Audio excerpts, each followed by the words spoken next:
Dîmes et offrandes. Tithes and offerings. Retour à la vérité. Going back to the truth. Les dîmes et les offrandes que nous versons le dimanche dans nos temples obéissent-elles à la vérité établie par Dieu? Our tithes and offerings we pay every Sunday in our temples done according to the truth established by God? L'Église d'aujourd'hui a-t-elle en elle la vérité dont le monde a tant besoin pour se réveiller? Does the nowadays church bear in itself the truth the world so much needs to be awakened? Le révérend apôtre Joseph Touby nous invite à examiner ensemble notre fondation. Reverend Apostle Joseph Touby invites all of us to clearly examine our foundation.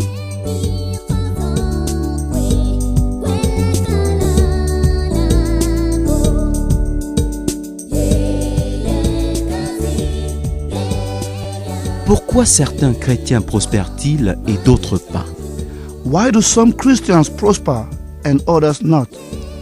Faut-il tout simplement offrir des choses à Dieu pour prospérer ou alors y a-t-il d'autres exigences? Must we simply offer unto God things in order to prosper, or are there some specific requirements?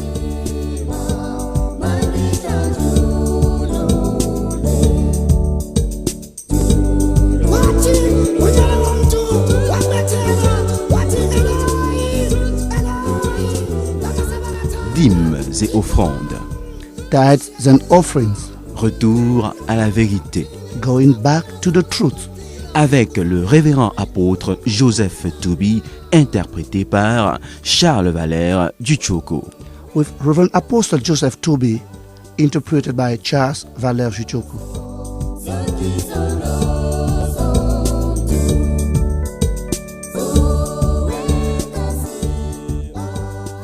Je souhaite la bienvenue à tous les auditeurs et à toutes les auditrices du monde qui partagent avec nous au sujet de la réforme de l'Église. Dear listeners of the world all over, you are all welcome to this wonderful share on the reform of the church. Aujourd'hui, nous allons partager de façon plus détaillée sur la prospérité qui est l'objectif que je vise quand je donne à Dieu des choses de diverses natures. Today we'll be talking about prosperity, which is the main objective when I offer to God goods of various natures. Nous avons déjà clairement compris l'enjeu qui se trouve derrière les dîmes et offrandes, c'est la prospérité du chrétien. Now we have understood that the main stake of tithes and offerings is prosperity of the Christian. Maintenant, nous avons clairement compris l'enjeu qui se trouve derrière les dîmes et offrandes, c'est la prospérité du chrétien. Cette prospérité a une conséquence immédiate sur la marche du monde, car des chrétiens qui prospèrent gouvernent le monde, tandis que des chrétiens qui ne prospèrent pas sont esclaves de Lucifer dans le monde et attendent péniblement et avec gémissement l'enlèvement. Now we have understood that the main stake of tithes and offering is prosperity of the Christian.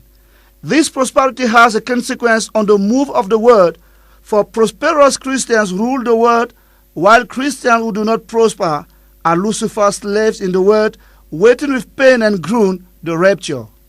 Insistons encore sur le fait que, quand j'offre des choses à Dieu, il ouvre un compte à mon nom et y dépose des richesses spirituelles pour moi.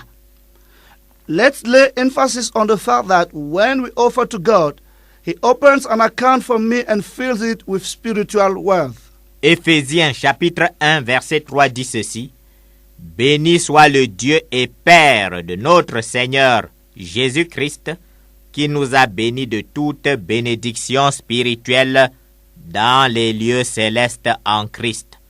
Ephesians chapter 1 verse 3 reads, "Praise be to the God and Father of our Lord Jesus Christ, who has blessed us in the heavenly realms with every spiritual blessings in Christ." Ici, la parole de Dieu est claire. Elle affirme ce que Dieu fait pour les chrétiens fidèles. Il dépose des richesses spirituelles dans les comptes que ces chrétiens détiennent dans les lieux célestes. The word of God quoted here is clear. It asserts what God, the Almighty, does for the faithful Christians. He credits with spiritual riches the accounts Christians hold in heavenly places. Puisque nous avons à présent compris que l'enjeu véritable qui se cache derrière les dîmes et offrandes, c'est la prospérité du chrétien, abordons la prospérité afin de bien comprendre cet enjeu. Because we have understood that the main stake behind tithes and offerings is prosperity, let's tackle now what prosperity is all about. C'est quand nous aurons bien compris ce que c'est que la prospérité, sa nature, l'ensemble des moyens pour y parvenir, que nous serons mieux à même de savoir où se trouve la vérité au sujet de la dîme et des offrandes. In fact, it is only when we really understand what prosperity is, its nature, the various means to achieve it, that we will be able to note where the truth concerning tithes and offerings abides. Vous ne pouvez pas vous mettre sur la route avec votre voiture et votre chauffeur sans savoir que c'est à Dire Dawa que vous voulez vous rendre. Quand vous savez que c'est à Dire Dawa que vous vous rendez, il vous est facile de choisir la meilleure route. Let's consider the case of a journey to Dire Dawa I talked about. It won't be possible for you to travel there if you don't know where you are going. Once you know you are going to Dire Dawa, it will be easy for you to choose the right way. Cette route est peut-être en terre battue, alors vous comprenez qu'un véhicule 4x4 est un moyen mieux approprié qu'un petit véhicule de tourisme. If the route is of ground, you surely may agree that a four-wheel drive is more suitable for the purpose than a little tourism car. Les panneaux de signalisation sur cette route sont uniquement en langue amharique. Alors vous comprenez que votre chauffeur doit maîtriser cette langue. Connaître la destination qui est Dire Dawa vous aide à définir les meilleurs moyens pour y arriver. You will also need a driver who reads and speaks the Amharic language, because the route signboards are written in a language unknown to you. Knowing the final destination, which is Dire Dawa, will help you to define the best way that will enable you to drive to the place. Bien comprendre la vérité au sujet de la prospérité permet de mieux cerner la vérité au sujet des dons que je fais à Dieu et qui sont l'ensemble des moyens que j'utilise pour atteindre la prospérité. In the same way, a good understanding of the truth concerning prosperity will help you to better understand the truth on the gift I offer God and which are the means I rely upon to reach out prosperity. Abordons donc l'enjeu de la prospérité pour bien comprendre ce que c'est que la prospérité, car les 3 pyramides mondiales de Constantin ont rempli le monde de tant de mensonges au sujet de la prospérité. Let's now tackle the stake of prosperity to better understand what it is, for the 3 pyramids of Constantine have filled the world with lies on the topic. Ces mensonges sont si bien répandus que, pendant que la Bible dit que tu seras la tête et non la queue, les chrétiens nés de nouveau ont tendance à se retrouver beaucoup plus à la queue qu'à la tête. These lies are so much spread out that Christians tend to be the tail instead of being the head, as the Bible says. À force d'être emprisonnés dans la queue par les mensonges des 3 pyramides de Constantin, beaucoup de chrétiens se consolent tant bien que mal en disant qu'ils ne sont pas de ce monde. Égarement total, nous sommes les vrais propriétaires de ce monde qui est notre champ, car Dieu qui est créateur de ce monde a établi dans la Bible que nous sommes ses seuls héritiers. Because the pyramids of Constantine have compelled them to be the tail, many Christians comfort themselves by claiming that they are not of the word. Absolute aberration, for it is clearly established in the Bible that we are the real owners of this word, which is our farm, because God, who is the creator of this word, has established us as his only heirs. Il est donc temps de régner sur Lucifer grâce au retour à la vérité. Time has come then to rule over Lucifer, thanks to a return to the truth. Oui, nous répétons bien que nous rentrons à la vérité parce que notre objectif, c'est la reprise en main du contrôle et du gouvernement du monde. Oh yes, we clearly repeat that we must go back to the truth because our main goal is the conquest of the control and ruling of this world. Il est important que Lucifer sache que nous connaissons bien notre objectif et qu'il tremble avant même que nous n'achevions de franchir de pied ferme les eaux tumultueuses du Jourdain.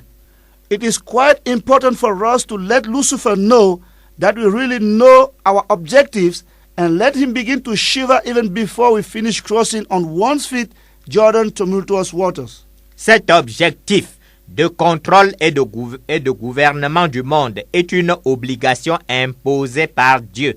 Et tant que nous ne nous tournerons pas vers cet objectif, c'est l'usurpateur, Lucifer, qui nous imposera de vivre comme païens, alors que nous sommes censés vivre en chrétiens nés de nouveau.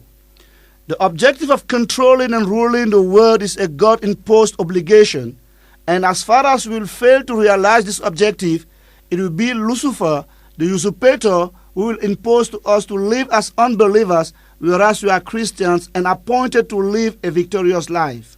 Corruption du policier pour pouvoir conduire mon taxi. Corruption du douanier pour importer mes marchandises. Corruption des autorités pour que mon enfant soit admis à l'école de médecine.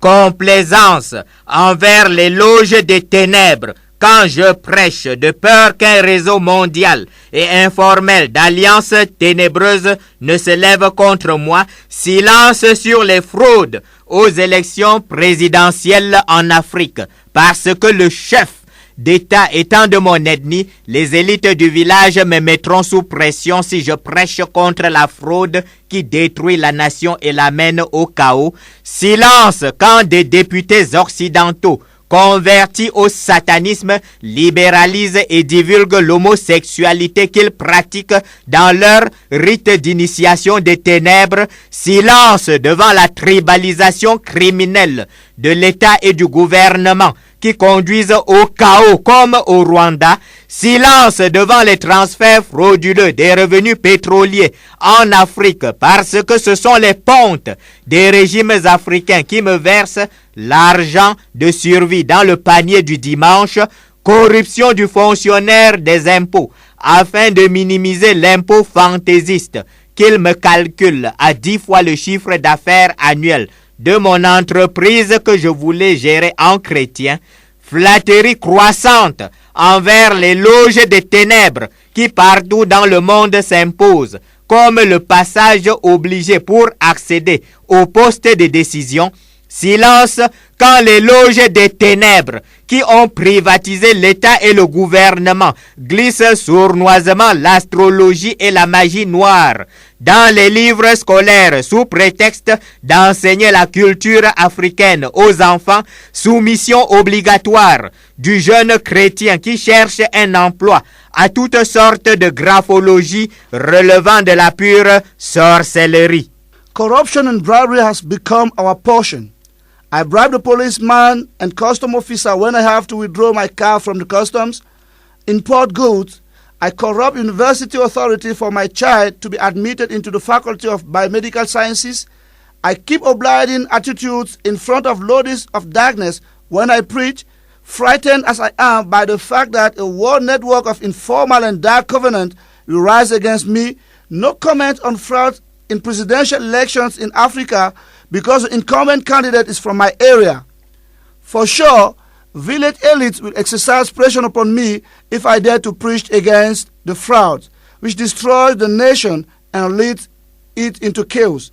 No comment when Western MPs practice homosexuality in their rites of initiation to darkness. No comment in front of the incredible tribalization of the state and the government that leads to tragedy, as it is the case in Rwanda.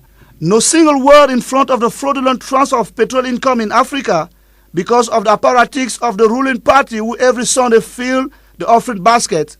Bribes offered to taxation officer in order to cut down the taxes I ought to pay to my company I rule as a Christian. Unceasing flattery towards lords of darkness, which happen to be the obligatory gateway to decisional post. No single word when lords of darkness that have robbed the state and government unpredictably introduce astrology and black magic in school books, pretending to teach African culture to children. Absolute submission of young Christians to graphology, witchcraft and sorcery in the search of a job, and you can name the rest. Tout ce déploiement mondial de Lucifer n'a été possible qu'en raison du fait que nous avons pendant des siècles abandonné le fondement de notre puissance et de notre autorité qui est la vérité écrite dans la Bible. All these perturbations of the world by Lucifer has been made possible because for quite some centuries we have forsaken the foundations of our power and authority which is in the truth as written in the Bible. Or, Lucifer n'a droit qu'à 42 mois et Dieu a besoin de vaillants hommes capables de faire demi-tour et de frapper pendant qu'Israël tourne le dos au combat. Lucifer, as the Bible says, has right for only 42 months, and God needs brave men who are able to turn back and give strokes as far as Israel has abandoned the battle. 2 Samuel, chapitre 23. Voici ce que fit Éléazar, fils de Dodo. Pendant qu'Israël fuyait devant les Philistins, Éléazar se leva, fit volte-face tout seul et frappa à tel point que sa main s'attacha à son épée. In 2 Samuel chapter 23, this is what Eleazar, son of Dodai, did. While the men of Israel retreated, Eleazar stood his ground and struck down the Philistines till his hands grew tight and froze to the sword. Il fallut, à la fin de la guerre, beaucoup d'efforts pour que l'épée sorte de la main d'Éléazar. At the end of the war, so much effort was needed in order to take the sword back out of the hands of Eleazar. Voici encore ce que fit un autre général de l'armée de l'Éternel, Shama, fils d'Agé. Pendant qu'Israël fuyait devant les Philistins, Shama fit demi-tour, se tint tout seul au milieu d'un champ de lentilles et frappa toute l'armée des Philistins. This is also what Shammah, son of Ajay, did as Israel fled from the Philistines. Shammah stood his ground alone in the middle of a field full of lentils and struck the Philistines down. Demi-tour et retour à la vérité. Like these men, let's stand our ground and go back to the truth. Demi-tour et retour à la vérité. Let's stand our ground and go back to the truth.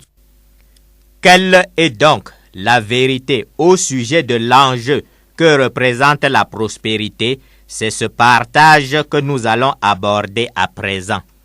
What is then the truth about the stake of prosperity? This is the topic we'll be talking about right now. L'enjeu de la prospérité. The stake of prosperity. L'enjeu de la prospérité. The stake of prosperity. Avant d'entrer dans le sujet même de la prospérité, nous allons faire une précision préalable et importante. Before getting to the topic of prosperity, we wish to first of all carry out an important precision. De plusieurs nations du monde, les auditeurs et lecteurs nous entendent souvent parler des 3 femmes prostituées, Babylone la Grande, Ohola et Oholiba. Pourquoi des femmes prostituées et non des hommes prostitués? Listeners of many nations of the world have often heard us talking about the 3 harlots, namely Babylon the Great, Oholiba and Ohola. Why then harlot and not prostitute men? Cela vient simplement du fait que, pour nous faire comprendre la nature des relations entre Dieu et l'Église, Dieu a pris l'exemple du mariage.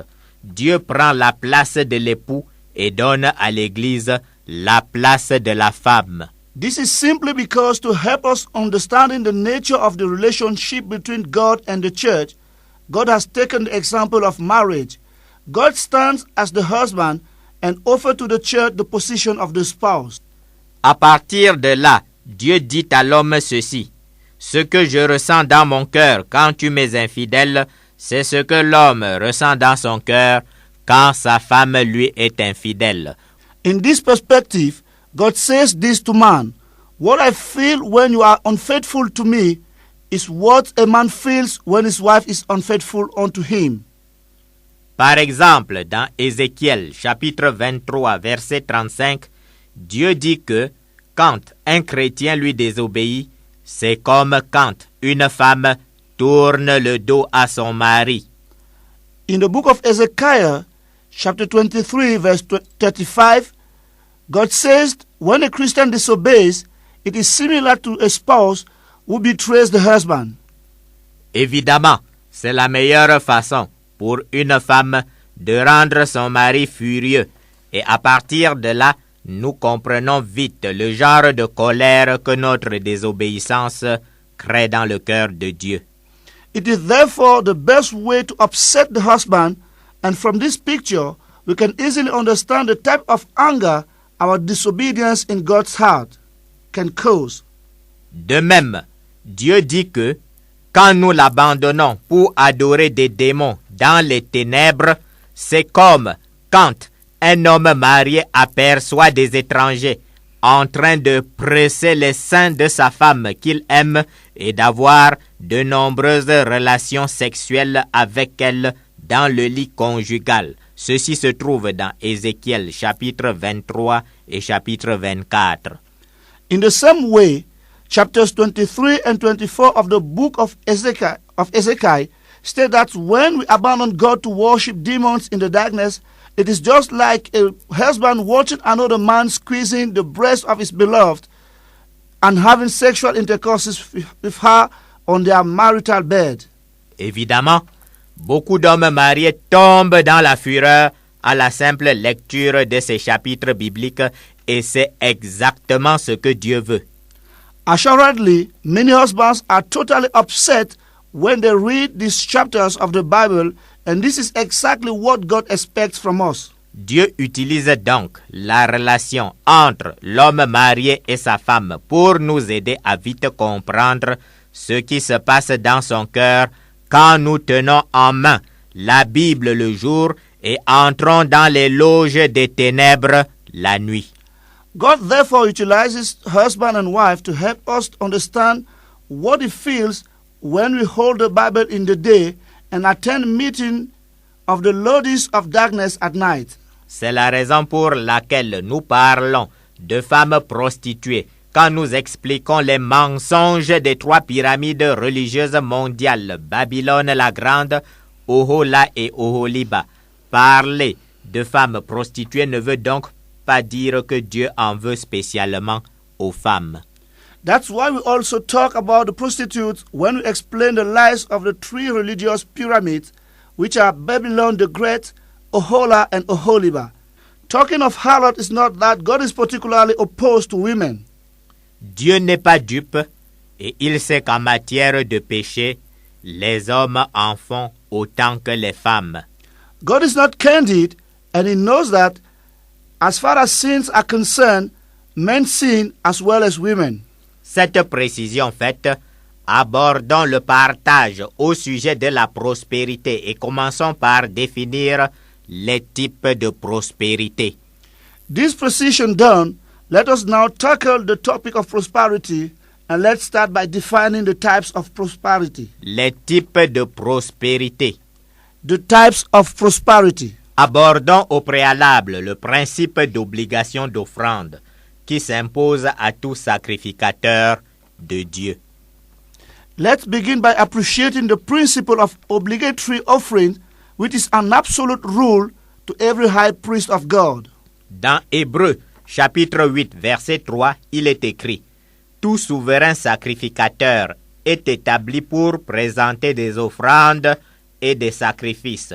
Il est donc nécessaire que celui-ci ait aussi quelque chose à présenter. » Hebrew 8:3 reads, "Every high priest is appointed to offer both gifts and sacrifices, and so it was necessary for this one also to have something to offer." Il est nécessaire que chaque sacrificateur de Dieu ait des sacrifices et des offrandes à offrir à Dieu. Si vous n'offrez rien, vous ne serez pas qualifié pour être sacrificateur. Vous êtes établi par Dieu comme sacrificateur parce que vous offrez des choses de diverses natures à Dieu. It is necessary that every priest of God have gifts and sacrifices to offer to God. If you offer nothing, you won't be qualified to be a priest. You are appointed, in effect, by God to be a priest because you offer to God goods of various natures. C'est le principe d'obligation d'offrande qui dit qu'on entre dans le sacerdoce de Dieu parce qu'on a des choses à offrir à Dieu. This principle of obligatory offerings states that we enter in God's priesthood because we have things to offer to God. Rien à offrir à Dieu, alors vous ne pouvez être sacrificateur de Dieu. In short, you can't be appointed a priest of God if you have nothing to offer God.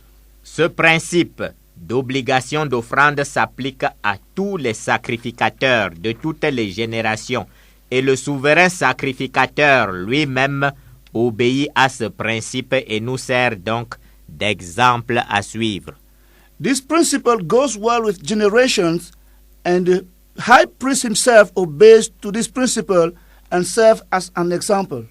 Abel et Caïn comprennent que pour être sacrificateurs, ils doivent offrir à Dieu.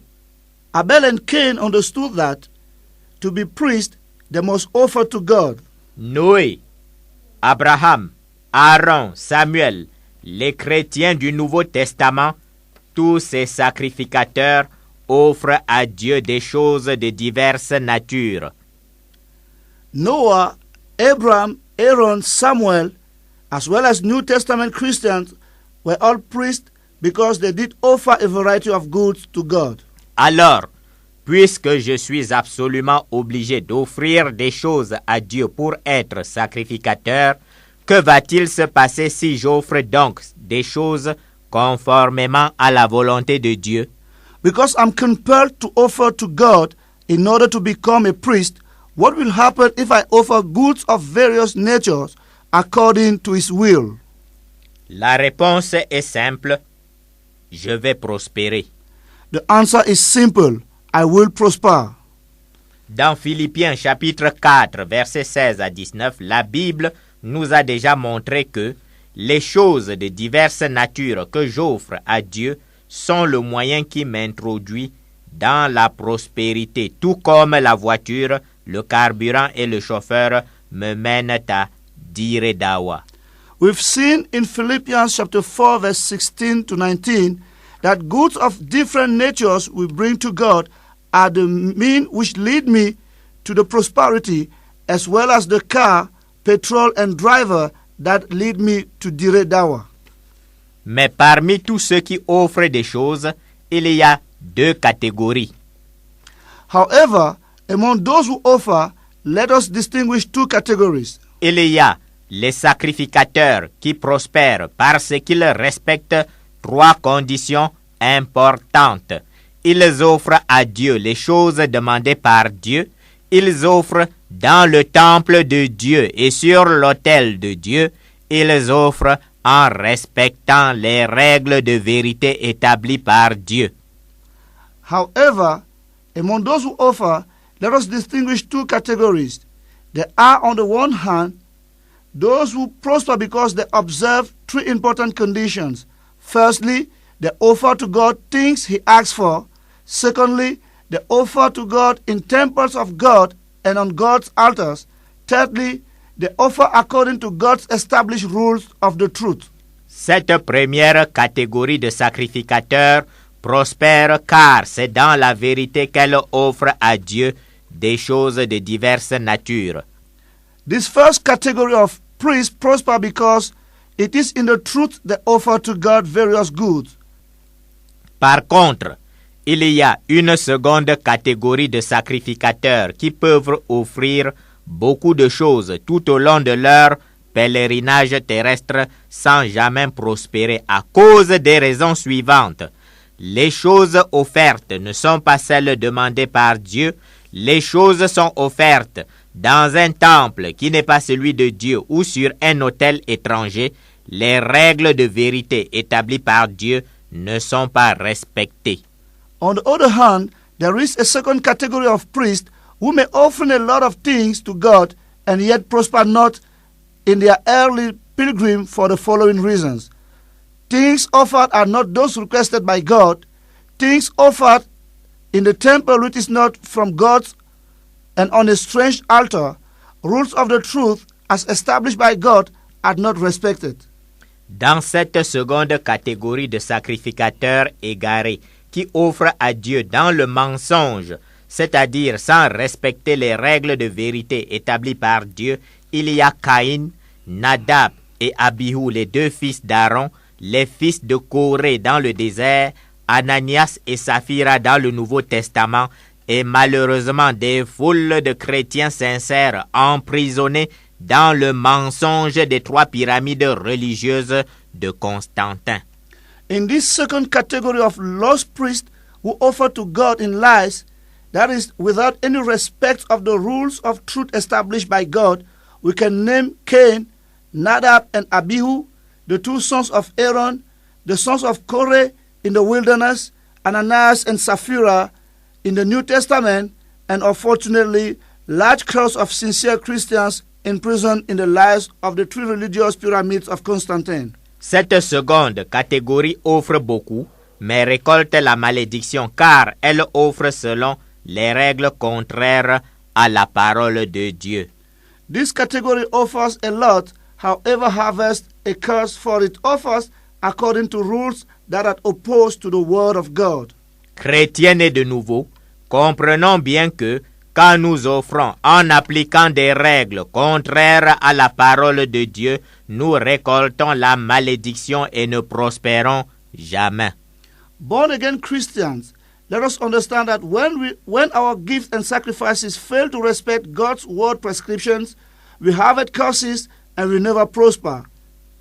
Et il ne sert à rien de prétendre qu'on s'est trompé de bonne foi, car la volonté de Dieu est clairement écrite dans la Bible et c'est à chacun de choisir s'il fait confiance à la Bible ou au bavardage des pyramides de Constantin. And it is of no use to pretend when we have gone astray, for God's will is clearly written in the Bible, and it is up to everyone to choose to trust either the Bible or the gossips of Constantine Pyramid. Nous, chrétiens nés de nouveau, sommes sacrificateurs de Dieu parce que nous avons nécessairement des choses de diverses natures à offrir à Dieu. C'est ce que vient de nous révéler Hébreux chapitre 8, verset 3. As Hebrews chapter 8 and verse 3 just taught us, we born-again Christians are priests of God, for we necessarily have something to offer to God. Mais en tant que sacrificateurs, nous devons prendre soin d'offrir ce que Dieu demande et non autre chose. Et nous devons également veiller à respecter les règles d'offrande à Dieu.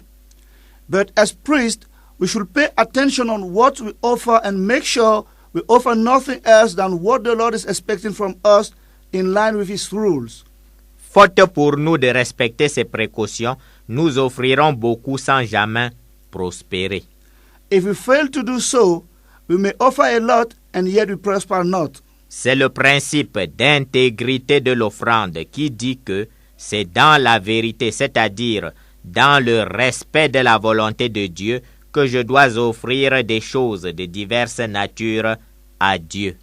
It is within the principle of integrity of the offering which states that it is in the truth that is in line with God's will that I offer goods of different natures to God. Si mon offrande est intègre, c'est-à-dire faite selon la vérité, alors je prospère. Si mon offrande n'est pas intègre, c'est-à-dire que si elle n'est pas faite selon la vérité, alors je ne prospère pas, car j'aurais agi comme Caïn, Nadab et Abihu, Ananias et Saphira, ou comme les fils de Corée. If my offering is righteous, that is, performed according to the truth, then shall I prosper. But if it is the contrary, I shall not prosper, for I will have acted like Cain, Nadab, Abihu, Ananias and Sapphira, or as the sons of Corey. Et si je m'abstiens d'offrir, le principe d'obligation d'offrande que nous avons vu dans Hébreux chapitre 8 verset 3 dit que je cesse d'être sacrificateur de Dieu, car tout sacrificateur de Dieu doit nécessairement offrir des choses de diverses natures à Dieu. If I refrain myself to offer, I cease to be a priest according to the principle of obligatory offerings, as we saw in Hebrews chapter 8 verse 3, which states that every God's priest ought to bring goods of various natures to God. Nous avons bien compris le principe d'obligation d'offrande qui s'impose à tout sacrificateur de Dieu, et nous avons bien compris le principe d'intégrité de l'offrande qui dit que pour prospérer, je dois offrir à Dieu dans la vérité, c'est-à-dire en respectant les règles d'offrande établies par Dieu dans la Bible. We have clearly understood the principle of obligatory offering that goes with every priest and the principle of integrity of the offering, which states that I do it in order to prosper. I must give to God in truth, that is by respecting the rules of offering as established by God in the Bible. Abordons les types de prospérité. Let's now tackle the types of prosperity. Il y a deux types de prospérité, à savoir la prospérité fondamentale et la prospérité secondaire.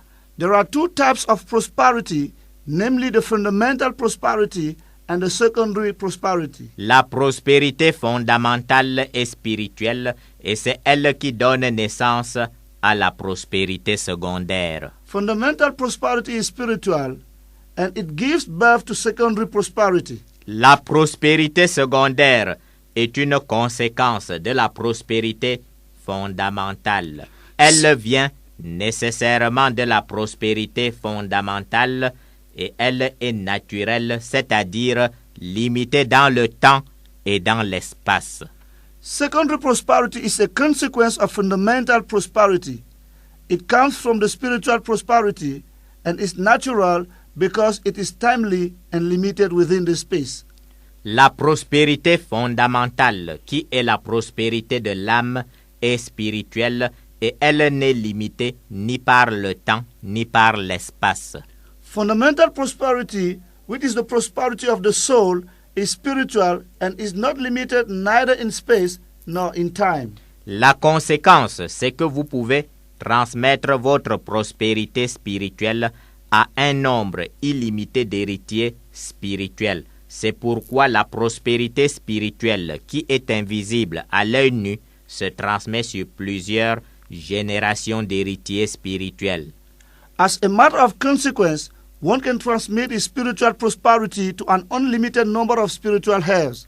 That is why spiritual prosperity, which is invisible, is transmitted to complete generations of spiritual heirs. Par contre, la prospérité secondaire qui est visible et passagère, dans 2 Corinthiens, chapitre 4, verset 18, la Bible nous enseigne que les choses invisibles sont éternelles, tandis que les choses visibles sont passagères. Whereas secondary prosperity, which is visible, is temporal. Chapter 4 and verse 18 of 2 Corinthians teaches us that invisible things are eternal, meanwhile visible things are short-lived. Satan a malheureusement accès à votre compte spirituel dès que vous êtes en communion spirituelle avec des esprits des ténèbres. Unfortunately, Satan has access to your spiritual account once you commune with the spirit of darkness. Dès que vous entrez en communion spirituelle avec des esprits de ténèbres, Lucifer, qui est le voleur par excellence, acquiert d'office le droit d'accès à votre compte spirituel. Once you enter a fellowship with spirit of darkness, Lucifer, who is by essence the thief, obtains automatically the right to get to your spiritual account. Sans doute, les chrétiens diront en toute naïveté, nous n'avons pas pactisé avec le diable et par conséquent, nos richesses spirituelles sont protégées. No doubt that Christian will say, to be candid, that they have not made any covenant with the devil and consequently their riches are protected. Heureux! Rares sont les chrétiens dont les comptes sont hermétiquement fermés à Satan. Wrong. Christians with accounts hermetically close to Satan are very scarce. En qui habite le Saint-Esprit, en le chrétien né de nouveau. In fact, in who abides the Holy Spirit, within the born-again Christian. En qui habitent les esprits des ténèbres, en les faux chrétiens et faux pasteurs déguisés en ministres de justice, en toutes sortes de vampires et de ministres de Lucifer qui sont dans le monde avec nous. In who abides the spirit of darkness, in false Christians and fake pastors, disguised in minister of justice, in every type of wizards and witches, in Lucifer ministers living with us in the world. Maintenant, voilà le chrétien né de nouveau qui marche main dans la main avec des centaines de personnes au nom de Jésus-Christ. En Afrique, cela s'appelle Marche pour Jésus. Just imagine a born-again Christian moving hand into hand with unknown persons.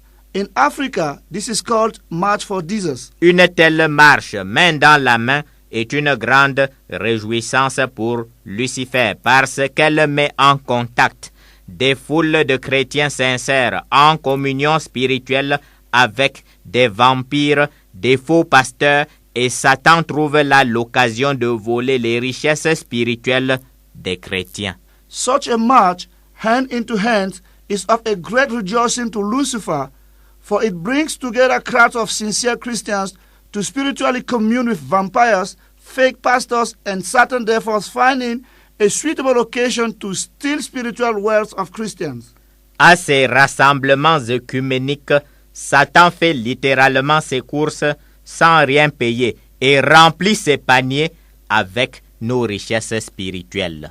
In the midst of these ecumenical gatherings, Satan literally and freely carries out his assignment and fills his basket with our spiritual wealth. Le dimanche, vous êtes dans un temple de pierre rempli de 1000 personnes et subitement, la prostituée au Holiba vous met tous à parler des langues sans interprétation. Vous voilà en communion spirituelle avec toutes sortes d'esprits de ténèbres et Satan en profite pour entrer dans vos comptes et piller vos richesses spirituelles. On Sunday, about 1,000 of people are gathered in a stony temple, and all of a sudden, Oholiba the harlot begins speaking in tongues, and there is no interpretation. People are henceforth in communion with spirit of darkness, and Satan takes advantage to penetrate your account and steal your spiritual wealth. Seul moyen de fermer l'accès à vos richesses spirituelles à Lucifer, le retour aux assemblées de maison dans lesquelles vous connaissez intimement chacun. La Bible ne parle pas en vain d'assemblées de maison. The only way to forbid access to Lucifer into our spiritual riches is by going back to house assembly, where people intimately know one another. It is not in vain that the Bible talks of house assemblies. Dans 2 Corinthiens chapitre 6, versets 14 à 17, Dieu nous explique abondamment que quand nous communions spirituellement avec des faux chrétiens, des vampires qui ne se repentent pas, des faux pasteurs, cela nous place directement sous le joug étranger de Satan. In 2 Corinthians chapter 6, verse 14 to 17, God abundantly explains that when we commune with fake Christians, vampires who do not repent, and fake pastors, we are directly placed under certain yoke. Ainsi, Satan dit à Dieu que nous sommes sous son joug, donc ses esclaves, et cet argument lui donne le droit d'entrer dans nos comptes spirituels et de piller toutes nos richesses spirituelles. In this respect, Satan tells God we are under his yoke, we are his slaves, and this therefore confers him the right to enter our spiritual account and steal our spiritual wealth. C'est pourquoi Dieu insiste au verset 17 en disant « Séparez-vous, sortez du milieu d'eux. » That's why God insists in verse 17, appealing us to come out and separate from them. On commence à comprendre la raison pour laquelle certains chrétiens ont tendance à se plaindre de Dieu. Ils disent « Dieu m'a déjà révélé à plusieurs reprises de multiples bénédictions qu'il me donne et je ne vois jamais rien s'accomplir. » We hereby begin to understand why some Christians tend to accuse God, claiming that God has revealed to them several times a number of blessings He will grant them, but yet they have seen no one accomplished. Insensé, penses-tu que Dieu soit menteur, que Dieu soit vrai et tout homme menteur? Fools you are! Do you think God is a liar? May God be true and every man be a liar. C'est que Dieu, dans sa fidélité, a bien déposé dans ton compte les richesses spirituelles qui vont produire les bénédictions matérielles qui t'ont été révélées par Dieu. Seulement, voilà que tu passes ton temps à chanter dans une chorale avec des vampires et tout heureux, Satan place sur toi son joug étranger, tu deviens son esclave et il puise donc toutes tes richesses spirituelles.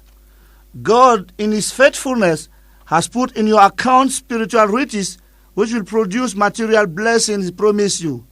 The only problem is that you spend your time singing in a choir with witches and wizards, and Satan happily places upon you his yoke. You become his slave, and he fetishes every of your spiritual wealth. Te voilà dépouillé de tout ce que Dieu t'a donné, et ce n'est pas la faute à Dieu. God could not be guilty if Satan has deprived you from your wealth. Les chrétiens nés de nouveau sont souvent distraits quand ils lisent la Bible. Satan est voleur et c'est le chrétien héritier de Dieu qui est propriétaire du monde. Of course, born-again Christians are often absent-minded when they read their Bible. Satan is a thief, and it is the born-again Christian, God's heir, who is the owner of the word. Alors, question aux chrétiens. Chez qui le voleur Lucifer vole-t-il? Même un enfant de 8 ans trouverait la réponse. C'est chez le propriétaire du monde que Satan vole, car Satan n'est propriétaire de rien. Let me ask Christians a question. Who does Lucifer the thief steal? Even an 8-year-old child could give the correct answer. It is the owner of the world Satan steals, for he Satan owes nothing. Chrétiens et de nouveau, retour aux assemblées de maison si vous voulez conserver pour vous-même vos richesses spirituelles dans vos comptes célestes. Born-again Christians, do you wish to maintain your spiritual wealth in your heavenly account? Then go back to house assemblies. Mais pourquoi Lucifer a-t-il un si grand appétit pour nos richesses spirituelles? Cette question nous introduit au second type de prospérité qui est la prospérité secondaire, c'est-à-dire naturelle. But why is Lucifer so attached to our spiritual wealth? This question leads us to the second type of prosperity, which is the natural prosperity. Le second type de prospérité, qui est la prospérité naturelle, ce sera l'objet de notre prochain partage. The second type of prosperity, which is natural prosperity, will be the main theme of our next share.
Jesus.